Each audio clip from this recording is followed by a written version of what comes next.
Caminhar pode ser a melhor forma de se conhecer. Vem com Andréa Prestes no projeto Caminhos pelo Mundo. Olá, caminhantes, peregrinas e peregrinos, muito bem-vindos ao nosso papo de hoje, que tem muito da peregrinação em si, mas também de autoconhecimento, com o peregrino Antônio Júnior, que eu estou tendo o prazer de conhecer, assim, virtualmente. Tudo bom, Antônio? Muito bem-vindo. Tudo jóia, André. É um prazer estar aqui falando contigo. Já te acompanho também há muito tempo nas redes sociais. E é um prazer estar falando contigo, mesmo que virtualmente, né? A gente vai ter a oportunidade de nos conhecermos pessoalmente em algum momento aí. Exatamente, isso aí. Pelos caminhos do mundo, né? Isso, exatamente. Não, eu estava até pensando nisso, como os nossos projetos, né, são aí paralelos e daqui a pouco se cruzam, porque, né, eu com o projeto Caminhos pelo Mundo e o Antônio Júnior com Caminhos Peregrinos, que, nossa, tô encantada. A gente também tem esse lado fotógrafo, né, enfim, de gostar de escrever.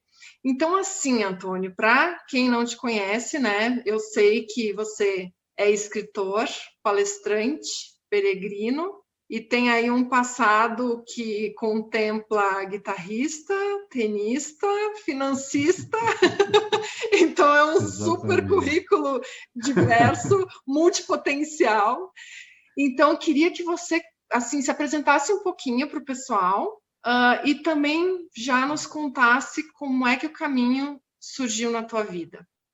Bom, Andréia, como você já resumiu, eu estou, né, palestrante, escritor e peregrino, porque realmente eu me identifiquei com a peregrinação e ela surgiu lá em 2014.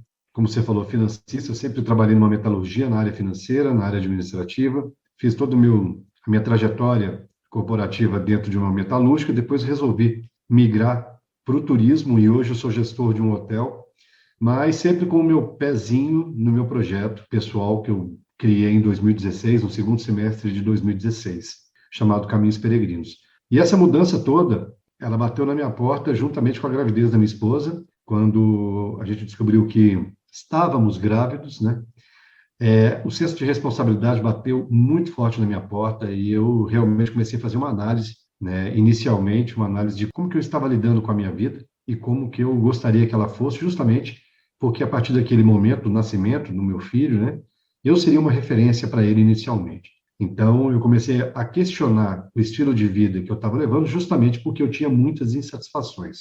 Eu queria buscar algo, eu queria primeiro ter uma aproximação com o meu próprio eu naquele momento e tentar descobrir, né, algumas respostas. E eu procurei por algumas experiências de viagens que fossem de introspecção, de conexão comigo mesmo. E as pessoas falam do chamado do Caminho de Santiago. Eu exatamente não sei quando foi que eu tive o primeiro chamado. Quando eu me lembro, hoje me lembrando, recordando, eu só me lembro de já pesquisando sobre o assunto e já encantado com tudo que eu estava vendo na internet. E aquilo eu fui abduzido pelas opiniões, pelos depoimentos, pelas imagens, pela história, pela cultura que o Caminho de Santiago apresenta, né? Pelas pessoas que fazem. E em 2014 eu fui, mas eu não fui fazer a pé porque eu tinha pouco tempo de férias, mas eu queria fazer todo. Eu falei, cara, eu preciso sair de Saint-Jean, que é Depot, e preciso chegar em Finisterre. E a pé não tem jeito pelo tempo que eu tenho, e acabei fazendo de bicicleta. Eu já tinha um preparo, além de caminhadas e trilhas, que eu sempre fiz, eu sou corredor de montanha também, então eu faço ultramaratona. Então, esse contato com a natureza e com a aventura, né, através do esporte, vamos dizer assim, eu já tinha contato com essa parte do cicloturismo e tudo. Então, para mim, não foi difícil me adaptar em 2 rodas e fazer o caminho. E eu voltei com aquele gostinho de quero mais, porque foi tudo muito rápido, e a velocidade que a gente faz de bicicleta é completamente diferente do que a gente faz a pé. Eu queria mudar o jeito de caminhadas, para fazer caminhadas mais longas, e então eu falei, cara, a vivência que eu tive de uma distância muito longa, mas fazendo mais rápida, por estar de bicicleta, e aliando, sabe, ao que eu já vivi com trilhas de 5, 6, 7 dias que eu sempre fiz na vida, falei, cara, isso aqui vai ser fantástico. eu fazer caminhadas agora, daqui para frente, de longas distâncias. Mas desse ponto da minha volta do Caminho de Santiago em 2014, até quando eu criei o projeto em 2016, no segundo semestre de 2016, eu ainda estava não estava muita coisa consolidada. Eu ainda estava me debatendo muito ainda com perguntas, né, respostas. Justamente foi quando eu migrei de emprego também. Então, eu esperei um tempo até que eu tomei a decisão de criar um projeto. E eu falei, cara, eu não vou fazer só o Caminho de Santiago de novo, não, porque você sabe, como uma peregrina, amante do Caminho de Santiago, você já fez vários que eu sei, você sabe que quando a gente vai, a gente quer voltar. A experiência é tão maravilhosa que a gente quer repeti-la.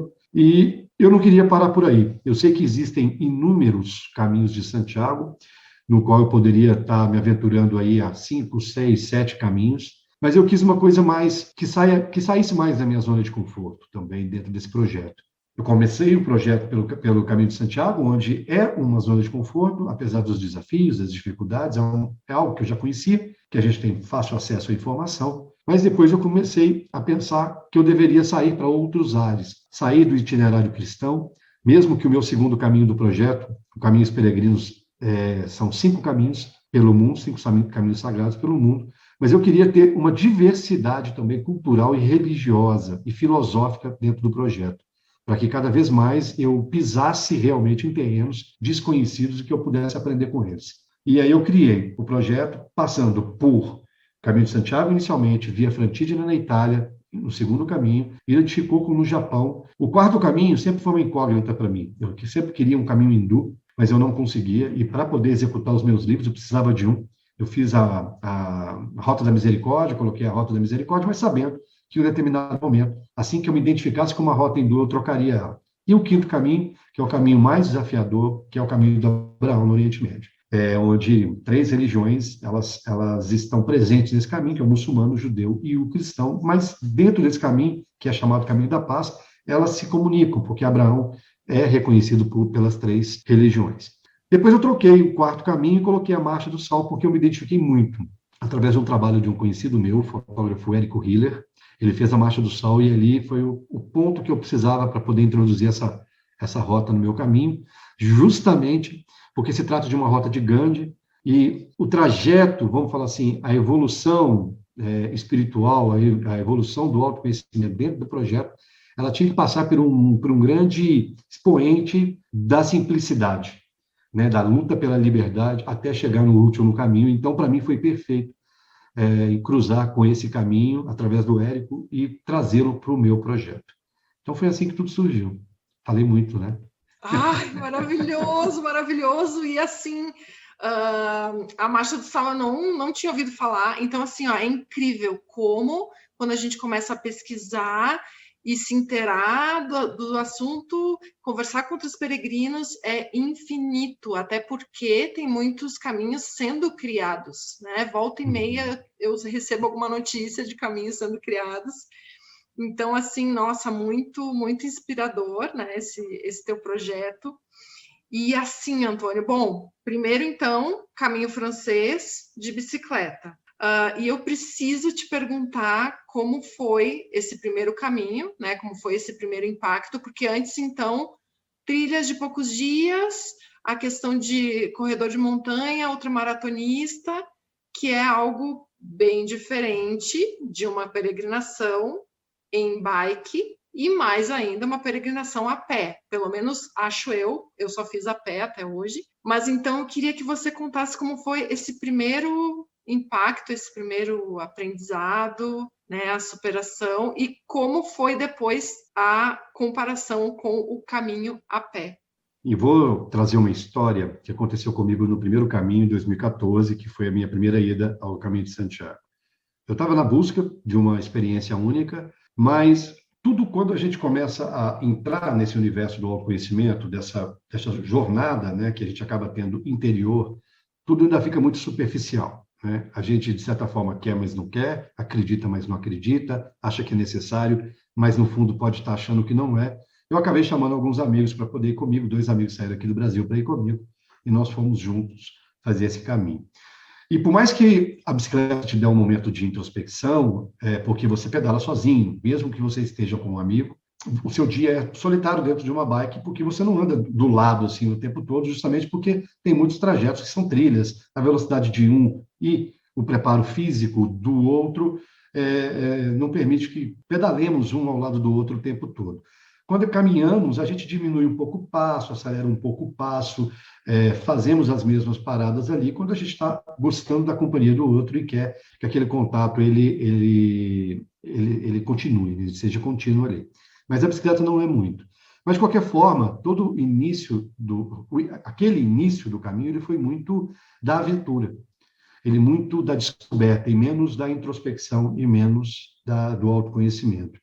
Então, eu estava ainda me sentindo muito no oba-oba, sabe? E quando eu estava numa cidade chamada Arres, que é onde eu passei a noite, eu tive um problema que eu achei que eu estivesse tendo um infarto. E na Espanha, a gente dorme nos albergues, né? Às 10 horas da noite, por conta do toque de recolher do caminho. E quando foi 1h30 da manhã, eu acordei com muita dor nos braços, com o braço dormente, dor no peito muito forte, a minha aceleração cardíaca estava muito elevada, a boca estava muito seca, e eu pensei, meu Deus do céu, estou num vilarejo aqui da Espanha, num quarto com 8 pessoas. Até nessa hora eu falei, cara, eu não posso ficar fazendo muito barulho, porque tem outros peregrinos dormindo que precisam do sono. Mas eu fiquei muito, muito perturbado com aquilo. Mas eu tinha o telefone do meu cardiologista, porque antes do caminho, antes de fazer as minhas caminhadas, eu sempre vou ao médico e faço um acompanhamento geral. E aí, na época, no SMS, a gente não tinha o WhatsApp, eu mandei um SMS para ele, porque no Brasil tem fuso horário que era mais cedo, então aqui eram 8h30 da noite, lá eram 1h30 da manhã. Acho que era isso mesmo. Ele demorou mais ou menos 40 minutos para me responder, e para mim aqueles 40 minutos não passava por nada.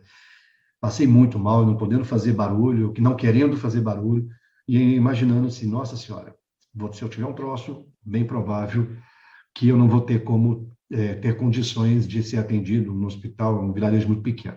Quando ele me retornou e começou a perguntar o que eu estava sentindo, e eu estava um pouco nervoso com a situação, ele primeiramente foi me tranquilizando a partir do momento que ele perguntava coisas que eu estava sentindo e coisas que eu não estava sentindo. E ele foi meio que me tranquilizando inicialmente, e depois ele falou, olha, realmente você não está tendo um infarto, não tem algumas características, não parece ser isso, tem que ficar atento, óbvio, mas não parece. Você, pelo esforço físico que você fez na bike hoje, porque era um dia que eu tinha pedalado muito, inclusive, você talvez está tendo esse reflexo. Ele me explicou lá em termos médicos, mas ele me tranquilizou a ponto que meia hora depois, conversando mais ou menos meia hora por SMS, umas 2 e pouco, eu dormi de novo. E na manhã seguinte eu acordei pensando a seguinte coisa: se eu tivesse tido realmente um infarto, o propósito da minha ida ao Caminho de Santiago não tinha feito sentido algum. E se de fato eu tivesse tido um infarto e não tivesse tido condições de ser atendido, e se por um acaso dali eu não saísse, eu teria simplesmente utilizado um caminho de fuga para não ter ganho pessoal algum, ficar muito na superficialidade da coisa, e pronto, as pessoas que dependem de mim, que estão comigo, que é a minha família, não teria mais a minha companhia. E aquilo me deixou muito reflexivo, porque eu falei, olha, daqui para frente eu tenho que fazer diferente. Eu tenho que mudar, porque, se eu não me engano, de bicicleta a gente já está nessa cidade, seja no 6º ou no 7º dia, não me recordo bem. Mas eu falei, daqui para frente agora eu vou fazer diferente. E aí eu comecei a desacelerar. Desacelerar no sentido de não querer que tudo seja na sua extremidade, fazer tudo, vou andar muito. Não, eu comecei a deixar o caminho muito mais tranquilo, e eu me relacionando muito mais com todos os componentes que o caminho tem. Eu parava para conversar com o peregrino, eu parava com a bike e fiz chupar uva em pé de uva ali naquelas plantações, eu parava nos altos da montanha, encostava a bike, tomava vento. Então, eu comecei a mudar, cara, assim, é lógico, eu falo que todo o processo, ele é longo, né, e eu estou nele até hoje, nós estamos em 2021, mas naquele momento, aquele baque foi o suficiente para falar assim, cara, baixa a bola que o jogo é de botão, o que você veio fazer aqui você não está fazendo, então aproveita pelo menos o tempo que lhe resta. E eu tinha menos tempo do que quando eu comecei, fazendo de bicicleta eu tinha menos tempo ainda. Então eu voltei com esse sentimento de que, cara, eu preciso voltar para esse caminho novamente com outros olhos, com outro tempo e com outro estilo de vida, né? E aí eu fiquei com isso na cabeça desde o meu retorno. Então essa história mexeu muito comigo para poder querer voltar numa outra velocidade, com outro olhar, e me relacionando com o caminho de forma diferente. Por quê? Porque bicicleta é uma coisa, caminhada é outra coisa, e por mais que eu tenha sou corredor de montanha, faço corridas de 60, 65 quilômetros, é tudo diferente, entendeu? E, inclusive, isso quase me custou o projeto, quando eu voltei em 2017, e não dei a mínima importância para as bolhas que surgiram no início do meu caminho, achando que aquilo ali passaria, achando que aquilo ali eram coisas pequenas, que logo seriam recuperadas, e que se está com bolha, se está doendo, se está inflamando, vai a si mesmo e liga o foda-se, né? Que aquilo parece ser mais simples do que o que eu sempre fiz. E, na verdade, isso quase me custou o caminho, porque os meus pés inflamaram muito, minha bolha ficou muito grande, deu uma bolha dentro da outra, deu outra da outra, ficou em carne viva, e eu tinha muita febre, e aí, etc. Eu passei um perrengue do cão por causa dessas bolhas, justamente porque eu lidei com o caminho também de forma diferente, menosprezando, sendo prepotente. As pessoas me perguntam, né, que tipo de calçado, qual a melhor bota para fazer? Eu falo, olha, você tem que ter um bom calçado, óbvio, e você tem que amaciar esse calçado, óbvio, mas você tem que ter muito de você, não ser prepotente, não ser arrogante, porque você pode estar calçado com o melhor calçado do mundo. Se você for prepotente com relação ao caminho, passar por cima dos seus limites, atropelar tudo, você vai sentir as mesmas condições adversas que qualquer outro peregrino tenha, justamente porque você não respeitou o desafio que você estava tendo. Acho que muita gente tem essa vivência. Bom, o que você falou, né? Eu senti também. No início era muito assim, era quase um turismo, né? Uma coisa que a gente está descobrindo, como é que o meu corpo vai se comportar, conhecendo pessoas, a paisagem e tal, e depois vai tudo se acalmando, a gente vai se fortalecendo, aprendendo a lidar com os ritmos, enfim. E uma coisa que eu sinto bastante, não sei se você sente também, que tem esses aprendizados sim, e também chega um ponto que tudo isso, para mim, pelo menos, se resumiu muito às pessoas. Ok, o caminho é lindo, tem a natureza, maravilhoso, mas chegou um ponto que as pessoas começaram a ter, assim, uma grande importância na minha caminhada. Então, eu queria saber de você isso também, se isso aconteceu em algum momento, se no teu segundo caminho foi um caminho mais solitário, se você foi com amigos também ou não, e se você foi conhecendo pessoas, como é que foi essa convivência com outros peregrinos? Olha só, é muito, muito bacana essa pergunta que você fez. No primeiro caminho eu fui com amigos, né? Mas no segundo o meu projeto é solitário, eu caminhando nessas rotas, né? Sozinho.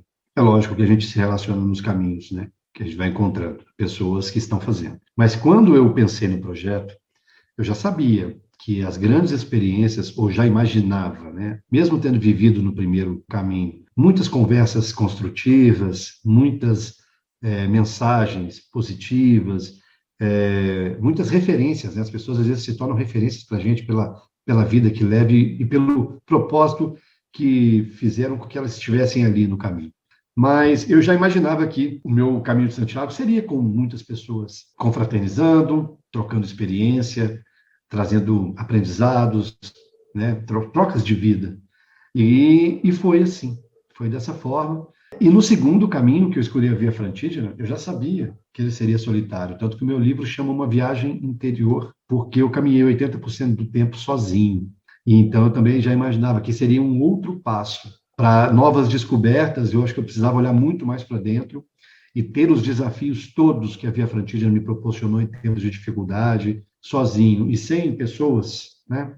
Ali, às vezes, para te dar um incentivo, trouxeram uma perspectiva diferente do caminhar. Então, no caminho de Santiago, nos meus dois caminhos, e vamos colocar principalmente no segundo, quando a gente tem a possibilidade de caminhar ao lado dos outros, as pessoas fizeram muitas diferenças, e eu trouxe do caminho muitas amizades muito legais, que eu me relaciono até hoje, e que fazem parte mesmo assim do meu convívio, hoje virtual, né, óbvio, porque cada um mora num canto do planeta, pessoas estão morando em Portugal, na Espanha, em Belo Horizonte, em São Paulo, mas, de certa forma, mesmo a distância sendo grande em termos de condições geográficas, a gente está sempre se falando, porque o que se criou ali no caminho foi uma amizade bem sincera e de muita troca. Então, caminho, sim, faz muita diferença para quem está caminhando ter esse relacionamento com outros peregrinos. E deixa eu te perguntar uma coisa, já que você tem as duas experiências da bike e a pé,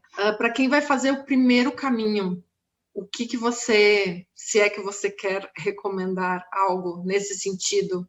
Bem, as pessoas já me perguntaram muito isso. Recomendar é muito complicado, até porque eu tenho amigos que têm um sonho de fazer o Caminho de Santiago de bicicleta. Como eu já te falei, eu já pedalei, já fiz estrada real de bicicleta. Então, quer dizer, eu tenho pessoas que fazem o cicloturismo com muito amor, né? Mas, assim, são experiências completamente diferentes. Eu acho que a minha opinião sobre isso é que você pode fazer da maneira como você achar mais confortável ou que faz parte do seu propósito, da sua paixão. Mas, quando você caminha, a chance de você olhar para si é maior do que de bicicleta, mas bem maior. Até porque de bicicleta você tem que prestar muita atenção em várias coisas, a velocidade é outra, às vezes a ficha cai de muitas coisas quando você já voltou, porque é um acúmulo de informação muito grande por dia, porque até mesmo que você vive muitas coisas durante um dia, por distâncias maiores, e você faz o caminho em menos tempo. Então, é tudo muito rápido, veloz.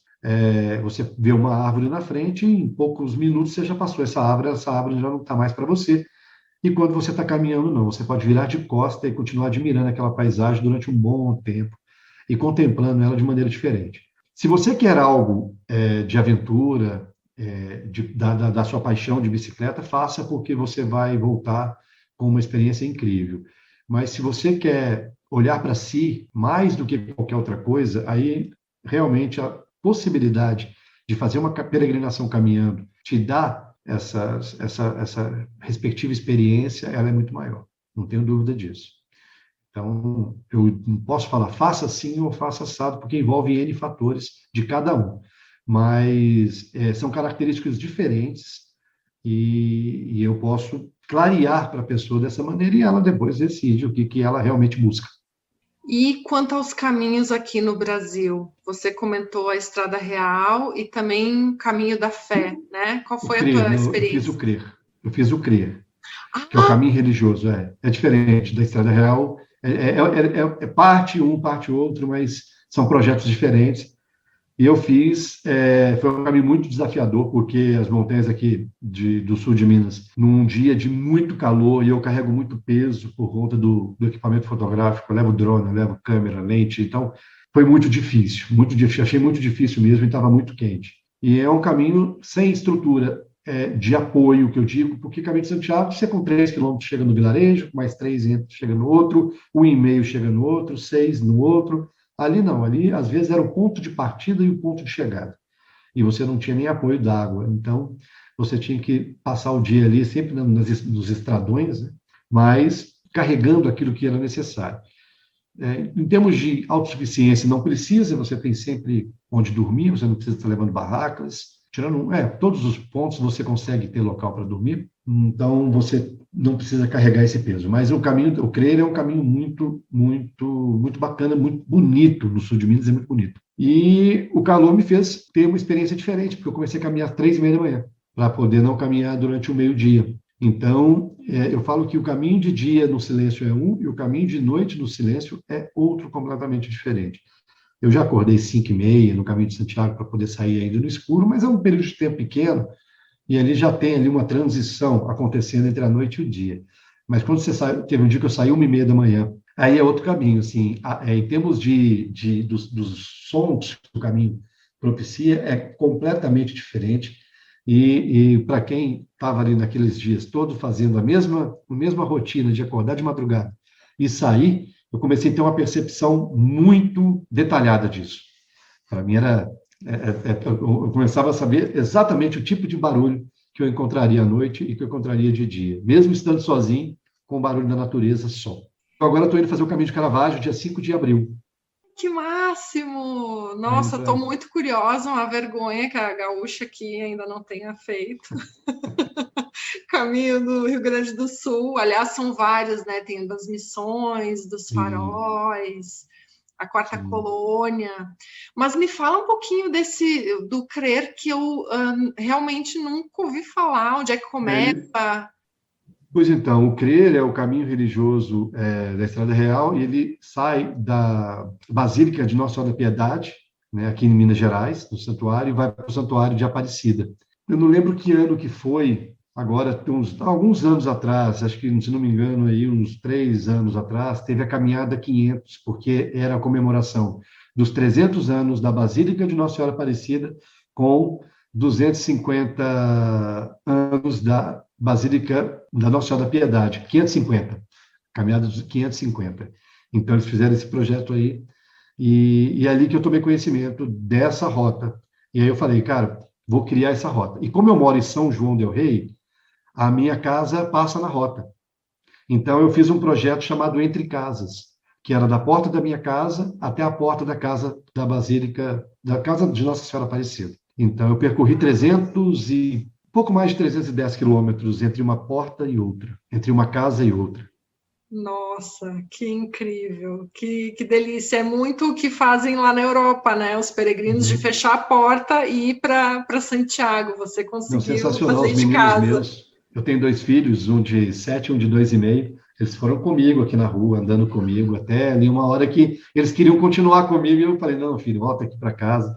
Aí a minha esposa até teve dificuldade para trazê-los, porque eles queriam continuar caminhando comigo. Não, eu quero ir, principalmente o mais velho, de 7 anos. Não, deixa eu ir com o senhor, deixa eu ir com você, deixa eu ir com você. Falei, não tem dessa vez não, filho, mas logo, logo a gente vai estar caminhando muito juntos. Ai, que bacana, que bacana.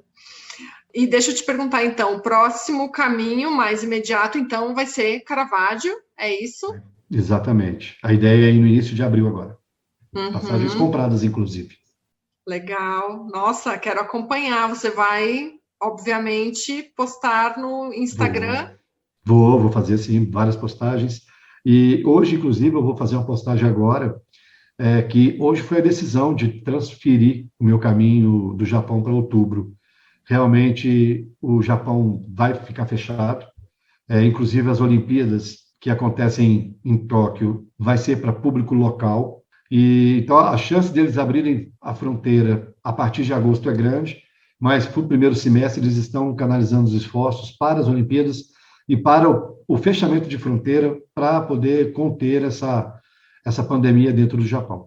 Então, hoje foi uma decisão, assim, a gente sempre tem um pingo de esperança no fundo, né, que as coisas podem mudar, que eles vão criar umas restrições que eu consigo cumprir, faça exame aqui, faz exame quando chega lá, fica 7 dias fechado, não sei. Enfim, os japoneses sabem o que fazer, mas a gente sempre tem uma esperança, mas não, hoje eu acabei mudando o meu caminho do Japão para outubro, em meio de setembro, que vai até, serão 50 e poucos dias no total, e aí provavelmente eu vou fazer o caminho da fé, agora em junho. Com essa mudança, o caminho da fé é o próximo passo que provavelmente eu faço no início de junho.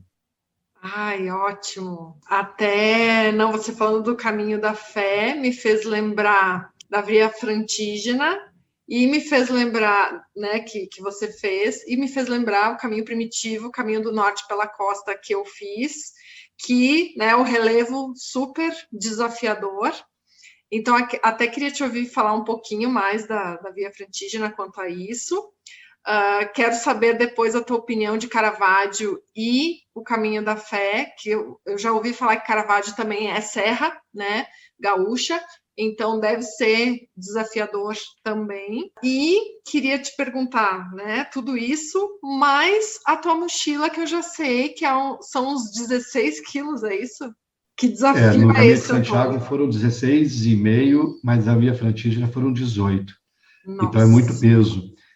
O caminho de Caravaggio, eu dei uma estudada nele. Eu sempre gostei de encolher os meus caminhos. Por exemplo, eu fiz o meu caminho de Santiago em 28 dias. E a Francígena, que naturalmente se faz em 45, eu fiz em 35. Então, teve dia que eu andei 47 quilômetros, alguns dias eu andei 47, 42, 41, 44. Então, no caminho do crer, do caminho de Aparecida, eu quebrei algumas crenças de que por ser mais atleta, vamos dizer assim, ou por querer mais desafio, ou por querer sofrer um pouco mais com a peregrinação, eu quebrei essas crenças, porque eu queria que a peregrinação tirasse mais de mim. Então, eu mudei essa concepção de querer encolher muito o caminho. Mas é lógico que tem algumas distâncias que, para mim, são poucas e eu realmente gosto de acrescentar. Onde eu quero chegar com isso? Que na via Frantígena é difícil, assim como é o seu caminho que você fez, o caminho que você fez lá do norte, primitivo. É um caminho que eu não aconselho de entrada, assim como você não aconselharia a pessoa que, quero peregrinar pela primeira vez e fazer o caminho de lá. Eu acredito que exista muita semelhança entre os dois. E, além disso, além da dificuldade de alguns trechos dos Apeninos, de algumas regiões da Toscana, a região de Lázio também tem muita cadeia de montanha. E Vale da Aosta, que é onde saio, que é onde tem as montanhas nevadas, o caminho é exigente e eu ainda encolhi ele para fazer em 10 dias a menos que o natural. Então, foi muito difícil, tá? Foi muito difícil. O caminho de Caravaggio, eu já estudei, vou fazer nos 10 dias que está se propondo no site. Então, tem dia que caminha 14, 15 quilômetros. E eu falei, cara, é isso que eu vou fazer, porque eu quebrei essas crenças. Não, eu poderia fazer o caminho de Caravaggio em 7 dias, 6 dias. Se é 7 dias, pegar de 10, mas eu não vejo mais sentido nisso, sabe? Eu não vejo mais sentido em querer, né, que o desafio aumente para que eu reflita mais. Eu acho que acho que isso já não faz diferença, tá? A gente, é lógico, quando a gente está passando um momento de dificuldade, ali num perrengue, no desafio que o próprio caminho nos prega, a gente reflete sobre várias coisas e acaba se entendendo melhor também, entendendo quais são os seus limites, entendendo que você é capaz de superar alguns limites que você não imaginava ser capaz, mas agora eu estou com as coisas mais tranquilas. Por exemplo, o próprio caminho do Japão são 88 templos budistas e mais 20 bekakos, que são outros templos. São 108 templos. Tem dia de rota que eu vou passar por 7, 8 templos. Você sabe, para quem fotografa e faz vídeo igual a gente, isso é absurdo, porque como é que você para, fotografa com calma? E aí eu falei, cara, eu vou fazer pausas no Japão. Quando eu tiver mais de 5 templos numa rota, eu paro, fico um dia para poder visitar, entender, sentir, fotografar com calma, e não ser aquela coisa que, nossa, meu Deus do céu, se eu parar para fotografar, eu tenho mais 35 quilômetros para poder caminhar, aí eu tenho que parar para filmar, se eu não parar para filmar, não vai dar. Cara, então, assim, alguns conflitos podem ser minimizados quando a gente faz uma programação com um pouco mais de tranquilidade e menos força, vamos dizer assim. Então, eu estou querendo levar o caminho agora com mais contemplação do que mais superação. A minha mensagem mudou um pouco. Que lindo isso, que lindo. E eu também sei que entre os teus próximos passos está um caminho em família, é isso? Então, eu tenho muita vontade de fazer o caminho português, o da costa, com todo mundo aqui. Então, levar os 2 moleques, a minha esposa, que também não é uma caminhante, mas já praticou esportes também, assim, ela não teria muitos problemas para iniciar esse treinamento e tal. Mas o mais de tudo é esse planejamento e execução com 2 crianças, né? Vamos supor que eu consiga fazer, com essa pandemia agora a gente está num mundo de incertezas, né? Mas se tudo tivesse corrido bem, por exemplo, no meu planejamento, ano que vem seria um ano que eu faria, porque o caminho da Índia é um caminho curto, de 400 quilômetros, eu conseguiria fazer um caminho português da costa, por exemplo, com meus filhos, com a esposa, e depois seguir viagem para a Índia e fazer o meu caminho sem problema. Mas agora está tudo incerto, né? Mas eu não vou deixar essa ideia ter uma demora de execução, não. Então, eu acredito que nos próximos 2 anos eu consiga botar ela para funcionar, consigo tirar ela do plano das ideias e viver, né, de fato, essa experiência. E falando nesse nosso momento aí de espera e de incertezas, eu imagino que você também deva receber muitas mensagens aí das pessoas, né? Ia fazer meu primeiro caminho, quero realizar meu sonho, e pessoas que já foram, que estão loucas para voltar ou fazer outros caminhos aí pelo mundo. Como você também trabalha com isso, né, Antônia, a questão do autoconhecimento, de tudo que uma peregrinação pode gerar nesse sentido, o que você diria para as pessoas que estão aguardando? Porque eu também acredito que a gente pode aproveitar esse momento para uma peregrinação interna, o que não é nada fácil, não é o que a gente estava programando, até porque quando a gente vai para um caminho, eu quero ir, vou me superar, vou me preparar, e agora estamos obrigados a essa peregrinação interna, né? Então, eu queria te ouvir nesse sentido, as pessoas que estão aguardando, o que você poderia dizer para elas, e em termos de autoconhecimento, como é que a gente pode ir aproveitando esse momento? Engraçado, até procurei aqui, porque eu vou postar uma frase hoje, nesse post que eu te falei da minha decisão do Japão, que eu vou fazer, e essa frase é a seguinte, olha aqui. A peregrinação geográfica é a representação simbólica de uma jornada interior. A jornada interior é a interpolação dos significados e sinais da peregrinação exterior. Pode-se ter um sem o outro, mas é melhor ter ambos. Ou seja, é exatamente o que você falou. Quem está procurando, eu acho que tem a questão do tempo oportuno, as coisas acontecem no seu tempo e a gente, às vezes, a gente que usa a peregrinação como um instrumento do autoconhecimento, a gente entende que em cada peregrinação pode haver uma expansão de consciência, desde que você se permita a lidar com seus fantasmas, com as suas sombras, e elas surgem durante o caminho e tudo. Mas ela é um meio, ela é um instrumento, existem outros instrumentos. E muita coisa que se vive no caminho, às vezes a gente tem um entendimento dela em outro momento, até pós-caminho. Então, não necessariamente a gente deve depositar todas as nossas fichas na peregrinação pensando que ela vai nos trazer respostas. E às vezes as respostas já estão aqui. E às vezes a espera, somente a espera para você poder executar esse plano de fazer o caminho, vai te trazer muitos aprendizados. Então, já se inicia, vamos dizer assim, um processo de interiorização. Então, o que eu posso falar é que quando a gente vive demais, cria demais uma expectativa e vive demais uma situação que ainda é futura, a gente tende a se tornar ansioso.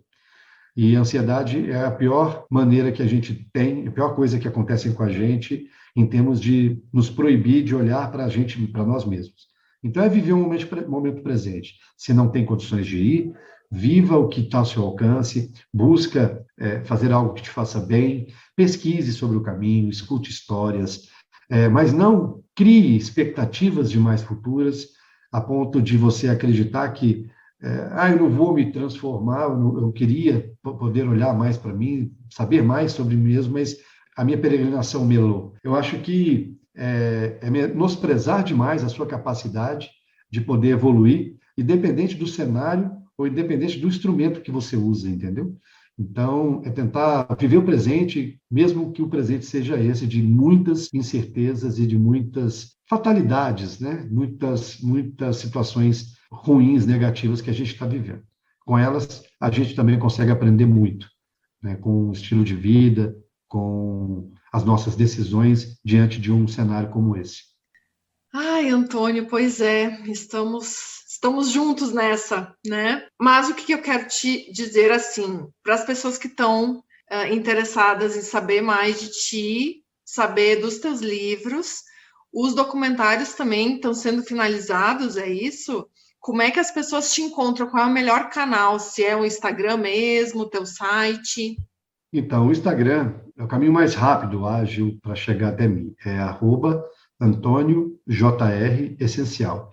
Mas eu tenho um site meu, onde estão os livros, né, que é antoniojressencial.com.br, e eu tenho o site do projeto, que é caminhosperegrinos.com.br. Em qualquer uma dessas redes, você vai mandar um e-mail ou um direct, eu vou estar te respondendo com o maior prazer. Eu estou com 2 livros fotográficos lançados, que é do Caminho de Santiago, que é o primeiro, que é Primeiros Passos, Novas Descobertas, e o segundo livro, que é Via Frantígena, Uma Jornada Interior. Esses 2 são fotográficos, com histórias, e eu também tenho um livro da minha segunda peregrinação, que se chama O Segundo Chamado. Quando eu voltei, eu fui convidado por uma editora para poder fazer o lançamento e contar toda a história, não só os causos, né, mineiros. Mineiro adora causos. Ou os causos que estão dando contextualização às fotografias. Nesse livro, O Segundo Chamado, eu faço uma mescla de todas as etapas do que foi vivido no caminho com a minha vida, com a forma que eu penso, como eu encaro as coisas, com as experiências que eu já tive, e etc. Então, são 3 livros que eu tenho publicado, e é só entrar em contato comigo. Sobre o documentário, seriam 5 documentários, um para cada caminho, só que por caminhos comerciais, vamos dizer, do audiovisual, provavelmente vai se tornar numa série documental, onde cada caminho terão 3 episódios, mas isso está ainda em construção, ou seja, eu tive que retroceder alguns passos para poder fazer com que isso tenha mais possibilidades aí de estar num streaming ou num canal de TV fechado. Mas já estamos com alguns contatos interessantes, né, interessados no produto, mas ainda estamos voltando no início do caminho. A gente teve que dar alguns passos para trás para poder fazer ele de maneira mais concreta e incisiva. Ai, que maravilha, vou super te acompanhar e qualquer coisa também, né, Antônio, o canal está aberto agora para a gente divulgar quando tiver algum lançamento, perfeito. Alguma coisa, né, por favor, estamos em contato. E agora eu queria fazer essas perguntinhas finais, esse bate-bola. Você tem algo mais assim a complementar antes dessas perguntinhas? Caminho cheio de histórias, né, André? A gente teria 10 lives facilmente, aí, com as minhas histórias, mais 10 lives com as suas histórias. Mas é isso. Não, vamos para o bate-bola mesmo. Então tá.